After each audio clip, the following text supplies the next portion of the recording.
हम किसी की धमकी के सामने नहीं झुकेंगे।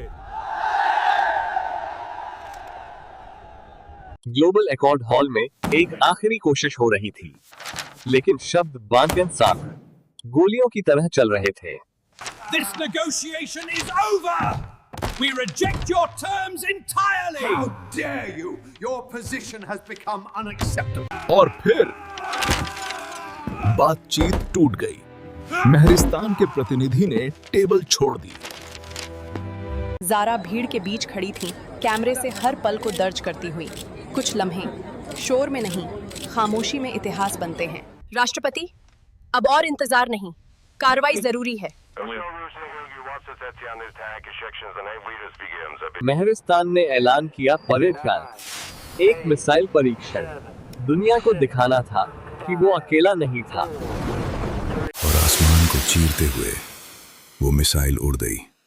एक संदेश पूरी दुनिया के लिए।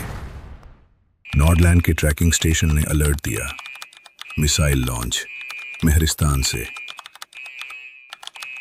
मिसाइल परीक्षण के बाद दुनिया भर में तनाव बढ़ गया है। ये परमाणु संकट है, पूरी दुनिया सदमे में है। महरिस्तान की सड़कों पर लोगों की राय अलग अलग थी। कुछ खुश थे, कुछ डरे हुए थे। ये देखो कितनी ऊंचाई पे गया, हमारी शक्ति बढ़ रही है। लेकिन इसका क्या मतलब है? कहीं जंग ना छिड़ जाए। बेटी, मैंने एक जंग देखी है, वो दोबारा नहीं देखना चाहता। वॉस ने एक बड़ा फैसला किया, महरिस्तान पर आर्थिक प्रतिबंध।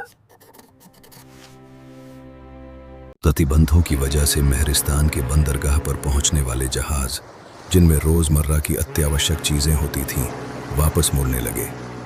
व्यापार थम गया, जिंदगियां भी थम गईं।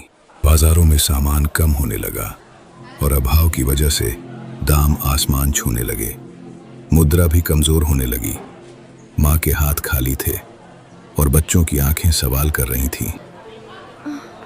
माँ, क्या हम ये ले सकते हैं? क्या हमारे पास काफी पैसे हैं?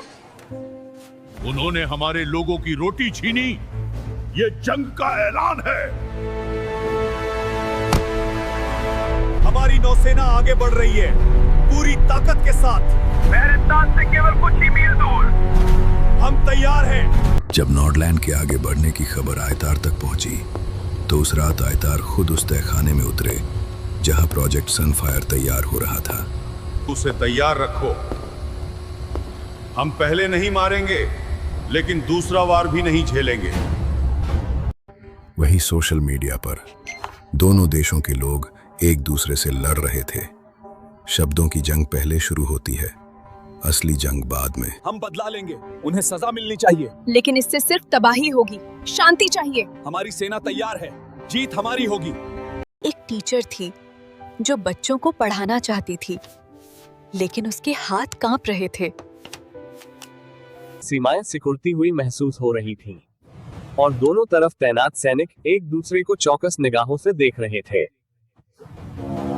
उस रात वॉस अकेला बैठा था। मन में सवाल था, क्या हम सही दिशा में जा रहे हैं? उधर ग्लोबल एकॉर्ड की राजदूत ने दोनों देशों के वरिष्ठ नेताओं को बुलाकर अपील की, रुकिए, बात करिए, इंसानियत की खातिर। उधर आयतार ने देश को संबोधित किया, अगर नॉर्डलैंड एक कदम और आगे बढ़ा तो हम पीछे नहीं हटेंगे। भाइयों और बहनों, ये हमारे इतिहास का निर्णायक क्षण है। हमें हर चुनौती का सामना करने के लिए तैयार रहना होगा। लोगों ने सुना।